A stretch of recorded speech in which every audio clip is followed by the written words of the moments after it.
வணக்கம் நண்பர்களே. சத்யாஸ் வாக்கு சேனலுக்கு உங்களை மீண்டும் வரவேற்கிறேன். இந்த பிரிவு நீங்கள் படைப்பு திறனாளி ஆக வேண்டுமா, உங்களால் நிச்சயமாக முடியும் என்ற பிளேலிஸ்டின் 6வது பகுதி.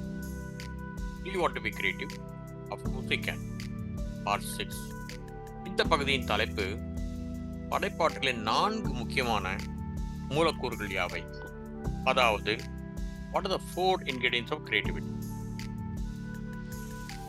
ஒரு வேண்டுகோள்: இந்த பகுதியின் விரிவான பார்வையை பெற வீடியோவை இறுதி வரை பார்க்குமாறு கேட்டுக்கொள்கிறேன்.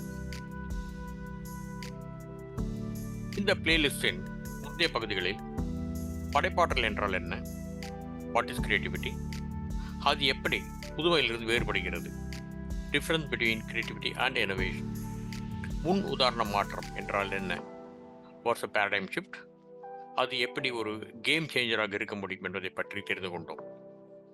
படைப்பாற்றலின் முதல் 3 மூலக்கூறுகளாக கவனிப்புத்திறன், அதாவது அப்சர்வேஷன் ஸ்கில், நெகிழ்வுத்தன்மை, அதாவது ஃப்ளூயன்சி, மற்றும் யூகிக்கும் திறன், அதாவது கெஸ்ஸிங் எபிலிட்டி இருப்பதை பற்றி கற்றுக்கொண்டோம். இந்த பிரிவில் படைப்பாற்றலின் 4வது மூலப்பொருளாக பொறுமை மற்றும் விடாமுயற்சி, அதாவது பேஷன்ஸ் அண்ட் பெர்சிவரன்ஸ் பற்றி ஆராய்வோம். எடிசன் இடம் பலர் சொன்னார்கள், நீங்கள் 10,000 முறை முயற்சி செய்தீர்கள், அது வேலை செய்யவில்லை, உங்கள் ஆராய்ச்சியை உடனே கைவிடுங்கள் என்று. ஆனால் எடிசன் பதிலளித்தார், ஒரு மின் விளக்கு எவ்வாறு 10,000 வழிகளில் வேலை செய்யாது என்பதை நான் கற்றுக்கொண்டேன் என்று. பொறுமை மற்றும் விடாமுயற்சியுடன் அவர் இறுதியாக வெற்றி பெற்றார். இயற்கை அன்னை நமக்கு எப்பொழுதும் பொறுமையை கற்றுக்கொண்டுதான் இருக்கிறது. ஒரு மனித குழந்தை வேகமாக வளர முடியாது, அது தாயின் வயிற்றில் 10 மாதங்கள் பொறுமையாக தான் வளரும். நமது மர அணுவுகளில் குறிக்கப்பட்டுள்ள ஒரு உள்ளமைக்கப்பட்ட படைப்பில் பொறுமையின் சாயல் எப்போதுமே உள்ளது. இதேபோல் விலங்கு ராஜ்யம் அத்தகைய அற்புதமான செயல்முறையை நிரூபிக்கிறது. நீங்கள் திரையில் பார்ப்பது போல வெவ்வேறு விலங்குகள் வெவ்வேறு தீர்மானிக்கப்பட்ட கர்ப்ப காலங்களை கொண்டுள்ளன. நாம் அனைவரும் அறிந்தபடி பிரபஞ்சம் ஒரே இரவில் உருவானது அல்ல. பிக் பேங், அதாவது பெருவெடிப்பு கோட்பாட்டின்படி 13.8 பில்லியன், அதாவது 1380 கோடி ஆண்டுகளுக்கு முன்பு ஏற்பட்ட ஒரு நிகழ்வு. பிக் பேங்குக்கு பிறகே காலமும் இடமும், அதாவது டைம் அண்ட் ஸ்பேஸ் உருவாக்கியது. ஒவ்வொரு இயற்கையான செயல்முறைக்கும் ஒரு நேர உணர்வு உண்டு. மீண்டு எழுதல், அதாவது ரெசிலியன்ஸ் என்பது துன்பங்களை எதிர்கொள்ளும் சமாளிப்பதற்கும் உள்ள மன உறுதி, மற்றவர்கள் கைவிடப்பட்ட பிறகு அது உங்களுக்கு உற்சாகத்தை ஏற்படுத்தி இயக்க வைக்கிறது. பின்னடைவுகளுக்கு பிறகு முடிந்தவரை விரைவாக மீள்வதை பற்றியதுதான் இது. படைப்பாற்றலின் நுண்ணறிவு, அதாவது கிரியேட்டிவ் இன்டெலிஜென்ஸ், மீண்டு எழுதல் திறமைக்கு ஒரு ஒப்புதலாக இருக்கிறது. இங்கே ஒரு கதை சொல்ல விரும்புகிறேன். ஒருமுறை ஒரு வயதான கழுதை தற்செயலாக ஒரு கிராமத்து வீட்டில் பயன்படுத்தப்படாத கிணற்றில் விழுந்தது. வீட்டின் உரிமையாளர் கழுதையுடன் சேர்த்து கிணற்றை மூட முடிவு செய்தார். ஏனென்றால் கழுதைக்கு வயதாகிவிட்டது, அந்த கிணறும் நீண்ட நாட்களாக பயன்படுத்தப்படாமலே இருந்தது. எனவே கிணற்றில் மண்ணை நிரப்பும்படி பணியாளர்களிடம் சொல்லி அவர்களை வேலையில் ஈடுபடுத்தினார்.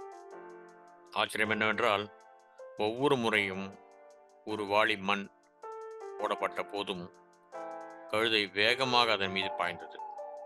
படிப்படியாக அது ஒவ்வொரு முறையும் மேல் நோக்கி சென்று மண்ணுடன் மேலே நகர்த்தது. இறுதியில் அது கிணற்றின் உச்சிக்கு வந்து முடிவிட்டது. மீண்டு எழும் நபர்கள் தங்கள் எண்ணங்களை கவனமாக செயல்படுத்தி விஷயங்களின் வேரை அடையும் வரை முயற்சி செய்கிறார்கள். குற்ற உணர்ச்சியோ தோல்வி பற்றிய பயமோ அவர்களை கட்டுப்படுத்த அனுமதிக்க மாட்டார்கள். மாறாக அவர்கள் திறமையாக அவற்றை நிர்வகிக்கிறார்கள். படைப்பு நுண்ணறிவை வளர்ப்பதில் ஆரோக்கியமான அணுகுமுறையாக இப்பொழுது விடாமுயற்சியை கவனம் செலுத்துவோம். இந்த வீடியோவை பாருங்கள்.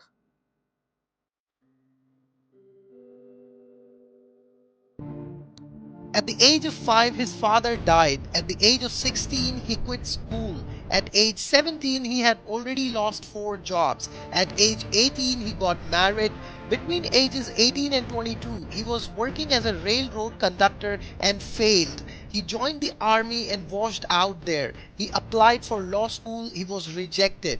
He became an insurance salesman and failed again. At age 19, he became a father. At age 20, his wife left him and took their baby daughter. He became a cook and dishwasher in a small cafe. He failed in an attempt to kidnap his own daughter, and eventually he convinced his wife to return home. At the age 65, he retired. On the first day of retirement, he received a check from the government of $105. He felt that the government was saying that he could not provide for himself. He decided to commit suicide. It was not worth living anymore. He had failed so much. He sat under a tree writing his will, but instead he wrote what he would have accomplished with his life. He realized that there was much more that he had not done. There was one thing he could do better than anyone he knew, and that was how to cook. So he borrowed $87 against his check and bought and fried up some chicken using his recipe. And he went door to door to sell them to his neighbors in Kentucky. Remember, at the age of 65, he was ready to commit suicide. But at the age of 88, Colonel Sanders, founder of Kentucky Fried Chicken Empire, was a billionaire. It's never too late to start all over again. Most importantly, it's all about your attitude. Colonel Sanders பள்ளிப்படிப்பை பாதியிலேயே நிறுத்தியவர். ஆரம்பத்தில் வெறும் $87 முதலீட்டில் ஆரம்பித்து $3.5 million மதிப்பிடப்பட்ட நிகர சொத்துக்களுடன் அவர் இறந்தார். விடாமுயற்சியை வெளிப்படுத்தும் ஒரு அற்புதமான உண்மை கதை இது. புரூக்ளின் பாலம் கட்டுமான பணியின் போது இயற்கை பேரிடர் காரணமாக அதன் திட்ட தலைவர் இறந்தார். திட்டம் கைவிடப்படும் என்று அனைவரும் நினைத்தனர். திட்டத்தில் ஒரு பகுதியாக இருந்த அவரது மகனும் பலத்த காயமடைந்தார். அவரது உடல் சேதமடைந்தது. ஆனால் அவரது மனம் இன்னும் விழிப்புடனும் சுறுசுறுப்பாகவே இருந்தது. அவரால் ஒரு விரலை மட்டுமே அசைக்க முடிந்தது. அவர் தனது தந்தையின் கனவை தொடர முடிவு செய்தார். திட்டத்தின் தொழில்நுட்ப அம்சங்களை பற்றி அறிவுறுத்தல்களை வழங்க அவர் தனது மனைவியின் மடியில் விரலை தட்டினார். இந்த செயல்முறை 8 ஆண்டுகள் தொடர்ந்து நடந்தது. கடைசியாக பாலம் கட்டப்பட்டது. பாலத்தை முதலில் கடந்தவர் அவரது மனைவியே. விடாமுயற்சியும் விளக்கும் இந்த சிறந்த கதை ஒரு முன்னுதாரணம்.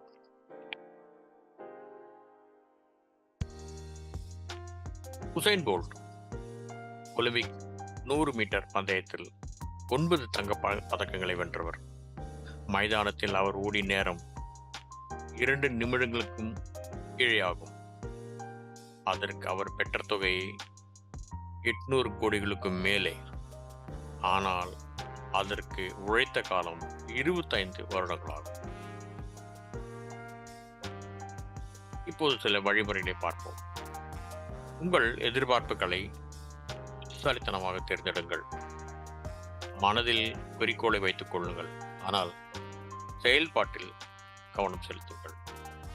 விமர்சனத்தை ஆக்கப்பூர்வமாக எடுத்துக்கொள்ளுங்கள். வெற்றியை விட தோல்வியிலிருந்து அதிகம் கற்றுக்கொள்ளுங்கள்.